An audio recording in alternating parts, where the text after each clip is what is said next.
eu estou absolutamente sem palavras. Isso já aconteceu em algum outro caso? Que eu tenha vivenciado, não. E o que o Alexandre responde nos despachos, nas decisões? Isso é que nos causa mais constrangimento, porque... Olavo Edu Carvalho, melhor canal de corte do YouTube. Opa, eu sei que você não aguenta mais ouvir, eu pedi para você fazer o triplo C, curtir, comentar e compartilhar, mas eu peço porque 4 entre cada 10 pessoas sequer estão inscritas no canal e a maioria não ativa as notificações e nem curte o vídeo, e isso prejudica o nosso algoritmo. Então ajuda a gente aí, brigadão. Hoje eu tenho a honra de receber no Paulo Figueiredo Show o Dr. Paulo da Cunha Bueno, que é advogado do ex-presidente Jair Bolsonaro. O Dr. Paulo é mestre e doutor em Direito Penal, especialista em Direito Penal Empresarial, Direito Penal Econômico, Direito Europeu, tendo também uma ampla experiência como professor. Qualificação não falta para ele e deu ótimas entrevistas na mídia, inclusive na Globo News. Eu queria trazer aqui para o nosso programa o Dr. Paulo Bueno. Dr. Paulo, seja muito bem-vindo ao Paulo Figueiredo Show. Obrigado, Paulo. Obrigado novamente pelo convite. É sempre um prazer estar com você, com a tua audiência aqui e poder esclarecer, evidentemente, uma série de dúvidas que eu imagino que estejam permeando os últimos dias aqui a cabeça da nossa audiência. Tem sido dias absolutamente movimentados. Eu queria começar justamente falando sobre isso, né? Nossa última entrevista teve uma repercussão imensa, mas foi antes até mesmo da apresentação da denúncia. E agora nós temos esse momento específico onde a defesa do presidente Bolsonaro apresentou os seus argumentos iniciais na última quinta-feira, em resposta à denúncia apresentada pelo Ministério Público, pela Procuradoria-Geral da República, pelo procurador Paulo Gonet. Então, eu queria começar perguntando o seguinte, doutor Paulo, eu li aqui com bastante atenção, e um dos fatos apontados nessa peça processual que vocês elaboraram foi que vocês não tiveram acesso ainda, agora, a todas as provas, mas só as provas que foram apresentadas pelo juízo. E com isso, como isso aconteceu, e como vocês estão afirmando, não tiveram acesso ainda à integridade das provas, como, por exemplo, os celulares e coisas do tipo? Paulo, lamentavelmente é exatamente o cenário que a gente vive. Você acompanha essa investigação que começou 2 anos atrás e certamente me viu em várias ocasiões dizendo e redizendo que eu lidava com uma investigação semissecreta, que vinha sempre sob aquele argumento de que havia diligências em andamento. Muito bem.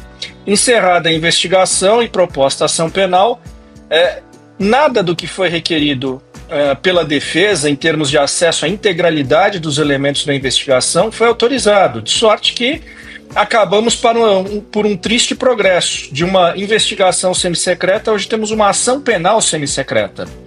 É terrível isso. Você imagina que nós tivemos a apreensão de 38 mandados de busca e apreensão, diversos telefones, diversos computadores, tablets, pendrives, e nós só tivemos acesso às mídias de 7 telefones. Nós da defesa não tivemos acesso sequer às mídias do telefone celular apreendido do nosso cliente Jair Bolsonaro. E pense a gravidade disso. Nós temos boa parte da acusação, que você leu aí no detalhe, ela é lastreada em conversas de terceiros falando a respeito do meu cliente, e eu não tenho acesso à integralidade disso. Então, é praticamente impossível formular uma defesa a contento com esse tipo de limitação, e que é absurda no cenário atual. Por que seria impossível, doutor Paulo? Me dá um exemplo do que está faltando, poderia estar faltando para que vocês defendessem o seu cliente. Olha, vamos pensar aqui o critério. O ministro relator, ministro Alexandre de Moraes, diante dos repetidos pedidos feitos pela defesa de acesso à integralidade, sempre deu a mesma resposta, efetuou o mesmo despacho dizendo que nós tivemos acesso a tudo que está nos autos. Bem, ter acesso a tudo que está nos autos não é mesmo que ter acesso à integralidade, porque, de fato, boa parte, se não a maior parte, dos elementos auferidos pela investigação não foram juntados aos autos. Então, quer dizer, nós tivemos aqui um processo seletivo, onde os órgãos de persecução penal, Polícia Federal e Ministério Público, tiveram acesso a tudo, selecionaram o que lhes era favorável para o indiciamento e posterior oferecimento da denúncia, sonegando a defesa o mesmo acesso, para que nós pudéssemos selecionar o que nos interessa. Isso me causa, inclusive, uma preocupação, porque a impressão que fica é que, de fato, não estão sendo sonegados elementos que poderiam ser muito valiosos para a defesa, mormente numa acusação absolutamente insípida e que não constrói uma narrativa conexa. Me dá um exemplo, Paulo, hipotético. Claro que é difícil dizer o que há, porque você não tem acesso, não dá para especular sobre o que é o desconhecido, mas do que hipoteticamente poderia ter que mudasse a defesa que não consta nos autos? Vamos lá. Boa parte da narrativa que é construída no relatório de indiciamento da Polícia Federal, aquele de 889 páginas, que usa o advérbio possivelmente por 96 vezes, para se ver como há uma convicção muito grande do que se tem, e também na denúncia do Ministério Público, vem lastreada em diálogos de terceiros. Dou um exemplo de um diálogo que repercutiu bastante, foi uma conversa entre o tenente-coronel Mauro Cid e o general Mário Fernandes, onde se discutia uma conversa cujo conteúdo nós não tivemos acesso à integralidade, mas apenas a um trecho, a uma fotografia que foi colocada no corpo da denúncia, no corpo do texto. Quer dizer, completamente desconexa. Você tem a foto, mas não tem o filme da conversa. Então, quer dizer, foi selecionado simplesmente aquilo que poderia, de alguma forma, dar algum embasamento às conclusões que foram formuladas pelo Ministério Público e pela polícia. Veja, são conversas de terceiros falando do meu cliente. O mínimo é que a defesa tenha acesso à integralidade disso, são acusações gravíssimas. Mais do que em qualquer outro tipo de ação penal, nós temos que ter um cuidado e um respeito à ampla defesa de forma absolutamente singular. Eu faço uma pergunta, Paulo. Aqui nos Estados Unidos existe um negócio chamado The Brady Rule, né? A regra de Brady, que diz que se a defesa, se a acusação encontrar evidências que inocentem um determinado cliente, elas são obrigadas a compartilhar essas evidências com o acusado, sob pena da anulação do julgamento. Existe alguma coisa do tipo no Brasil, não? Olha, no Brasil o Ministério Público seria o fiscal da lei, o que lhe impõe o dever, evidentemente, de acusar quando for o caso, de não acusar quando for o caso de arquivamento e de pedir absolvição quando se verificar que não existem elementos para pleitear uma condenação. Essa obrigação, vamos dizer, que nos Estados Unidos é mandatória, ela seria moral no Brasil, como consequência da própria finalidade do Ministério Público, repito, de fiscal da lei.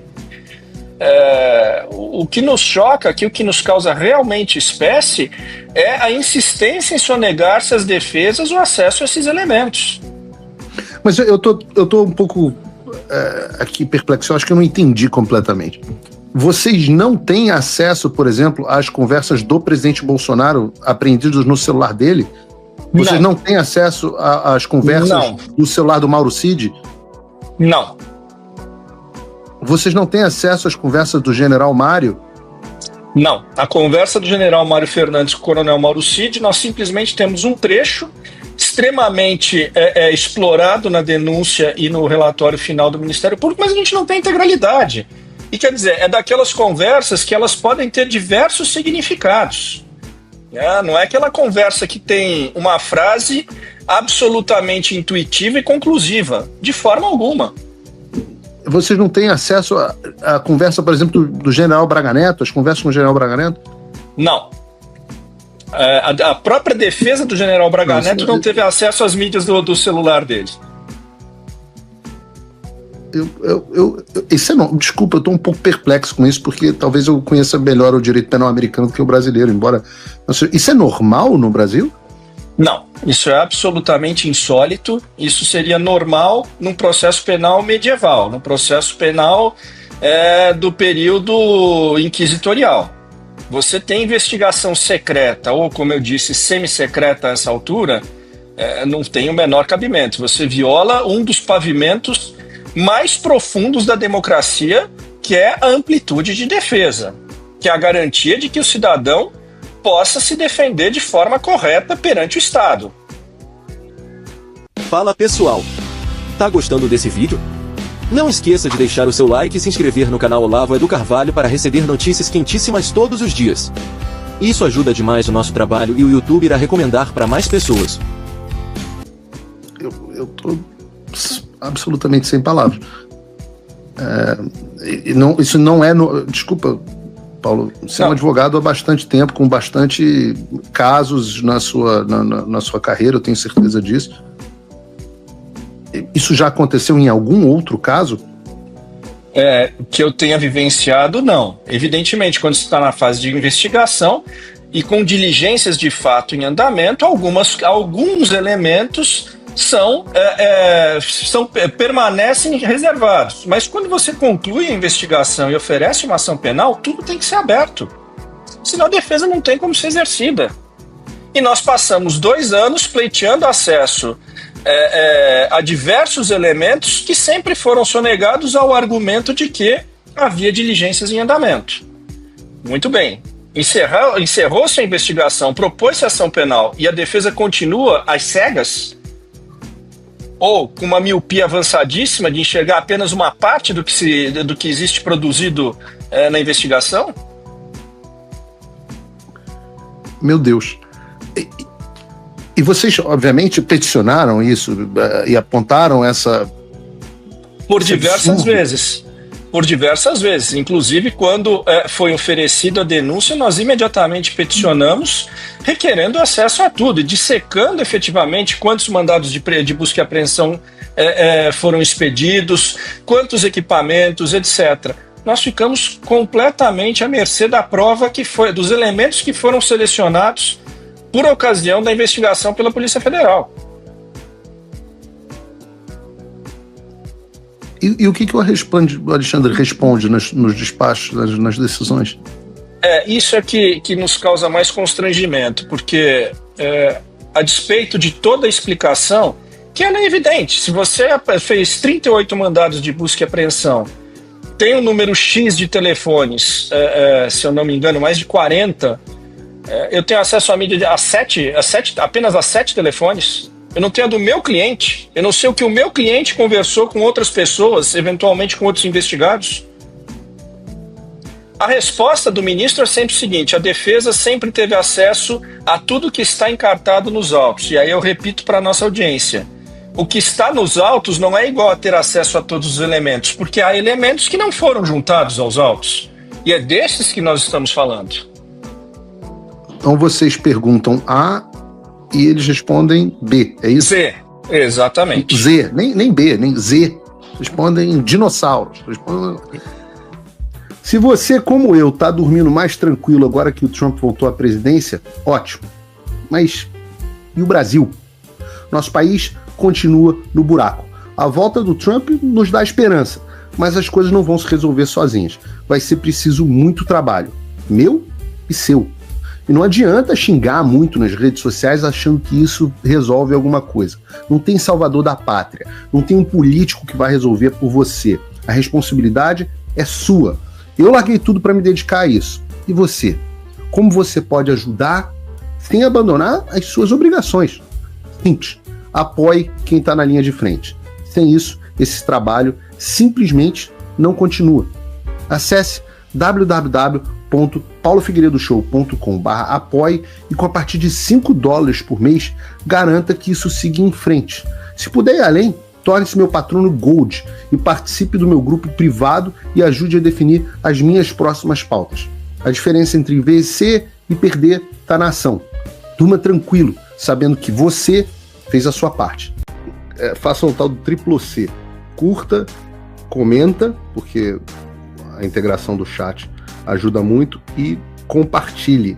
Você pode fazer essas 3 coisas que ajudam o algoritmo a aparecer. Mas eu não estou brincando não, pessoal. Dá uma paradinha agora de 1 segundo e clica no joinha, que às vezes a pessoa já está acostumada a ouvir isso. Não, é importante que você faça isso, Porque se você não fizer, inclusive atrapalha o vídeo. Parece que o vídeo é menos relevante.